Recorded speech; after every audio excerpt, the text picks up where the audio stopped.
जगाला शांतीचा संदेश देणारे विश्ववंदनीय महाकारुण्य तथागत गौतम बुद्ध त्यांच्या आईचे नाव यशोधरा व वडिलांचे नाव शुद्धोधन होते.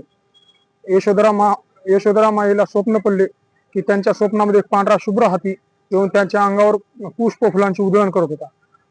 महामायेला स्वप्नाचा अर्थ समजत नव्हता, त्याच्यामुळे तो घाबरून शुद्धोधनाला विचारले की मला असं असं स्वप्न पडलेलं आहे, त्या स्वप्नामध्ये हाती माझ्या अंगावर पांढरे फुलं उधळत आहे.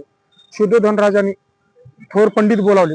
थोर पंडितांनी शुद्धोधन राजाला या स्वप्नाचा अर्थ समजावून सांगितलं की तुमच्या पोटी जो जन्माला येणार आहे तो मानव होणार आहे किंवा विश्वाला शांतीचा संदेश देणारा येणार आहे. बुद्ध पौर्णिमेच्या दिवशी गौतम बुद्धाचा जन्म झाला व गौतम बुद्धाला पाहण्यासाठी अश्वित मुनी शुद्धोधन राजाच्या घरी आले. शुद्धोधन राजाच्या घरी आल्यानंतर गौतम बुद्धाला पाहून अश्वित मुनी रडत होते.